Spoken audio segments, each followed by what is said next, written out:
Friends, మనం తుఫానుకు దొరికిపోయిన తర్వాత ఎలాంటి చేప వండుకుంటున్నామో ఒకసారి చూడండి. దాన్ని అయితే ఎప్పలు అంటారు.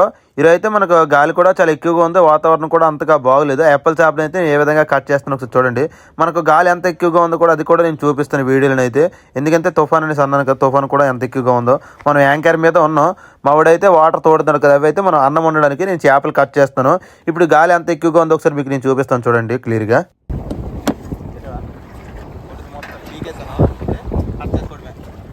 అదిగో చూసారు కదా గాలి ఎంత ఎక్కువగా ఉందో. తుఫాన్ అనేసి అన్నారు, తుఫాన్ కూడా ఎక్కువగానే ఉంది. మనం సముద్రం లోతుకి అయితే వెళ్ళలేదు, కొద్దిగా దగ్గరలోనే వేట చేయడానికి అయితే ఇప్పుడు మనం ట్రై చేస్తాను. ఎందుకంటే మనం 5 రోజులు వేటకు వచ్చాం కదా. ఒకసారి చూడండి చేపని అయితే నేను ఏ విధంగా కట్ చేశాను. ఇది ఫ్రెష్ చేప, మనకి ఇప్పుడే పడ్డది. వండుకుంటే మాత్రం చాలా టేస్ట్గా ఉంటుంది ఎప్పల చేప. ఒకసారి నేను ఏ విధంగా వండుతాను వీడియోలో అయితే నేను చూపిస్తాను క్లియర్గా చూడండి. ఎందుకంటే ఎప్పుడైనా మీరు ఒకసారి ఎప్పల చేప వండుకుంటే ఏ విధంగా వండుకోవాలని కూడా మీకు తెలుస్తుంది ఈ వీడియోని చూస్తే క్లియర్గా. ఎప్పలు అయితే ఇప్పుడు మనకు లైవ్లో దొరికింది కదా, చాలా ఫ్రెష్ ప్రాణంతోనే ఉందని నేను కట్ చేశాను. ఆ చేపనైతే ఎప్పలని అంటారని చెప్పాను కదా నేనైతే. ఆ చేపనైతే ఏ విధంగా నేను ముక్కలు కట్ చేస్తాను ఒకసారి చూడండి. ఎందుకంటే పెద్ద సైజు ముక్కలు కట్ చేస్తున్నానంటే ఆ చేప అయితే కొద్దిగా మెత్తగానే ఉంటుంది ఎప్పల చేప, కానీ వండుకుంటే మాత్రం చాలా టేస్ట్గా అయితే ఉంటుంది. అందుకే నేను పెద్ద పెద్ద సైజు ముక్కలు అయితే కట్ చేస్తున్నాను. ఆ కత్తి కూడా చాలా షార్ప్గా అయితే ఉంది, చాలా బాగా తీస్తుంది కత్తి. ఒకసారి చూడండి ఎంత బాగుందో. ఆ ముక్కలు అయితే మనం పెద్దవి ఎందుకు కట్ చేస్తామంటే మళ్ళీ వండుకున్న తర్వాత గుండైపోతే అంతగా మనకు తినడానికి కూడా టేస్ట్ అయితే రాదు. అందుకే మనం పెద్ద సైజు ముక్కలు అయితే కట్ చేసుకోవాలి. ఫ్రెండ్స్, నాకైతే చాలా మంది అయితే ఈ విధంగా అడిగారు.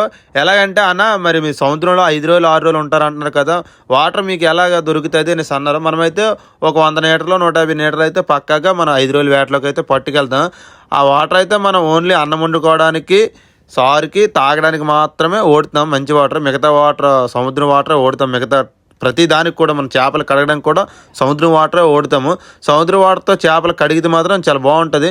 ఎందుకంటే మంచి వాటర్తో మనం కడిగామనుకో, ఒక 4 తుప్పులు కడిగామనుకో ఇంకా నీ సోసన అనేది వేస్తుంది. అదే సముద్రం వాటర్తో అయితే మాత్రం ఒక 2 తిప్పులు కడిగినా సరే అంతగా నీ సోసన అయితే ఏ చేప కూడా ఇయ్యదు.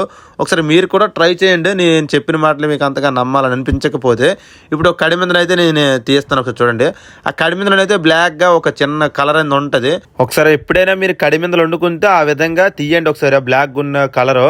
కాకపోతే మనం సారీ అయితే అంతగా తినడానికి బాగోదు, కలర్ అయితే మారిపోతుంది, బ్లాక్ కలర్ అయిపోతుంది, మనకి చండాలంగా అనిపిస్తుంది.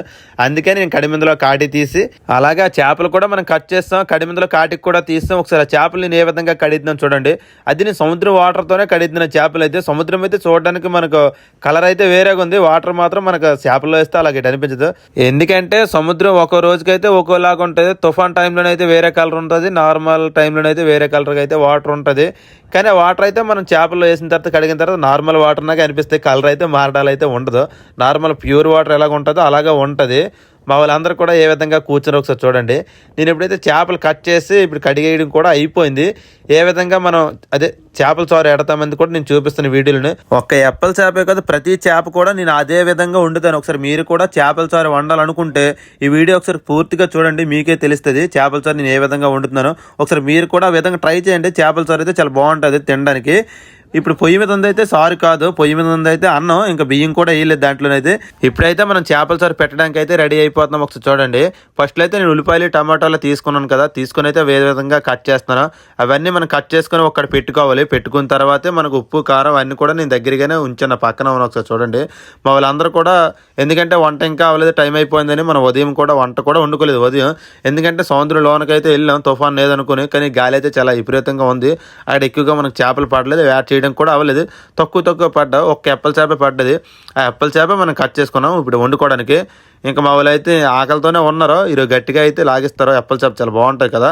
అదిగో నేను ఉల్లిపాయలు టమాటాలు కూడా కట్ చేస్తాను. కట్ చేసే లోపు అయితే మనకు వాటర్ అయితే వేడికి వెళ్ళిపోయింది. వాటర్ వేడికి వెళ్ళిన తర్వాత మావిడ రైస్ అయితే వేస్తాడు. ఒకసారి చూడండి. సముద్రంలో మనం ఎంత ఆకలితో ఉన్నా నైట్ పూట మాత్రం కొద్దిగా తక్కువగానే ఫుడ్ అయితే తినాలి. ఎందుకంటే మనం నైట్ పూట వేట చేయాలంటే నిద్ర అయితే అంత ఎక్కువగా రాకూడదు, వస్తే మనం వేట అయితే చెయ్యలేం. ఎందుకంటే చేపలు పడేటప్పుడు మనకు నిద్ర వచ్చిందనుకో చాలా ఇబ్బందిగా ఉంటుంది. అందుకే ఫుడ్ అయితే మనం అంత ఎక్కువగా తీసుకొని తక్కువగానే తింటాం, ఎంత ఆకలితో ఉన్నా సరే.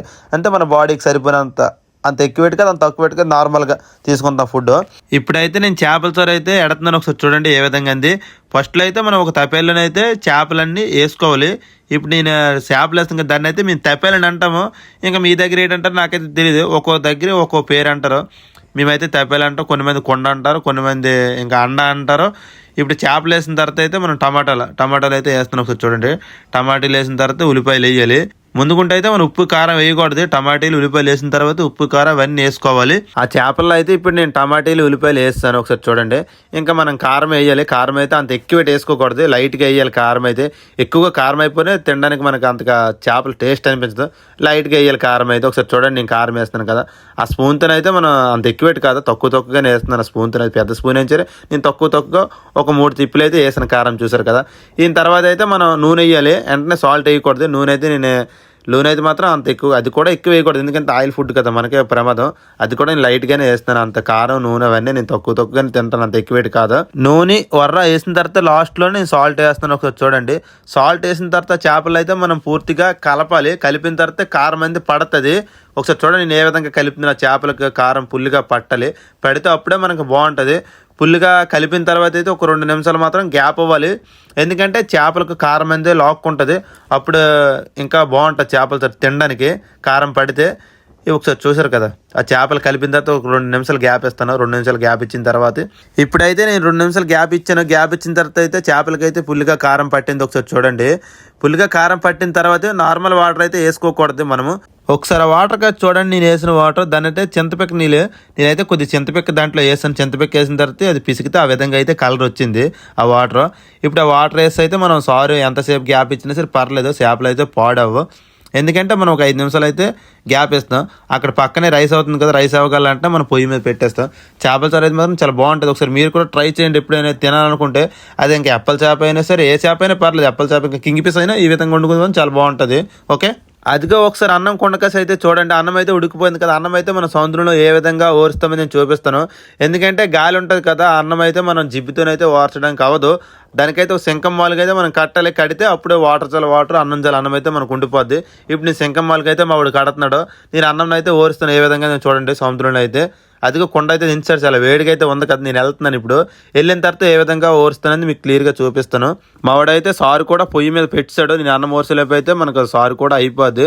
ఒకసారి చూడండి అయితే అన్నం నేను ఏ విధంగా ఓరుస్తున్నాను.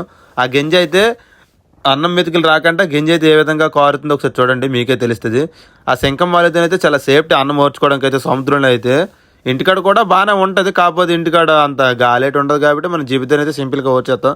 సముద్రంలో గాలి ఎక్కువ ఉంటుంది కాబట్టి బోట్ ఇటు కదులుతుందని మన శంఖం వాళ్ళకి కడతాం. ఒకసారి చూడండి, గింజ మొత్తం కారేసిన తర్వాత నేను పక్కన ఇచ్చాను. చేపల చారు అయితే మనకు పొయ్యి మీద పెట్టారు చేపల చారు. అన్నం ఒక 5 నిమిషాలు గ్యాప్ ఇచ్చిన తర్వాత అయితే అన్నం అయితే మనకు అన్నం గింజలు వెళ్ళిపోయింది. చేపల చారు ఒకసారి చూడండి, చేపల చారు అయితే మరుగుతుంది. ఒకసారి అయితే మా వాడికి చూడండి, ఆ అన్నం అయితే ఎందుకు అలా కదుపుతున్నాడంటే సముద్రం చాలా ఎక్కువ గాలి ఉంది కదా, అన్నం అయితే చాలా వేగంగా చల్లారిపోద్ది, మళ్ళీ అన్నం ముద్ద కట్టేస్తుందని అలా కదుపుతున్నాడు, మీదకి అంటుకోకూడదని. ఇప్పుడైతే మనకు సారు కూడా మరిగిపోయింది. ఒకసారి చూడండి, అన్నం కూడా అయిపోయింది.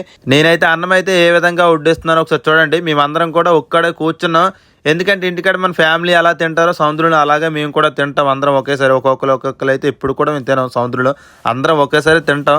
మనకు చేపలు పడినా సరే ఆ గాలిదోడ వేయకంటే మనం అందరం ఒకసారి వడ్డించుకొని తింటాము. ఇప్పుడైతే నేను సముద్రంలో అయితే అన్నం అయితే వేస్తాను చూడండి. 3 తుప్పులు అయితే మనం గంగమ్మ తల్లికి అన్నం వేసిన తర్వాత మనం ప్లేట్లో వడ్డించుకోవాలి. ఇప్పుడు ప్లేట్లు అయితే ఏ విధంగా వడ్డిస్తున్నాను చూడండి.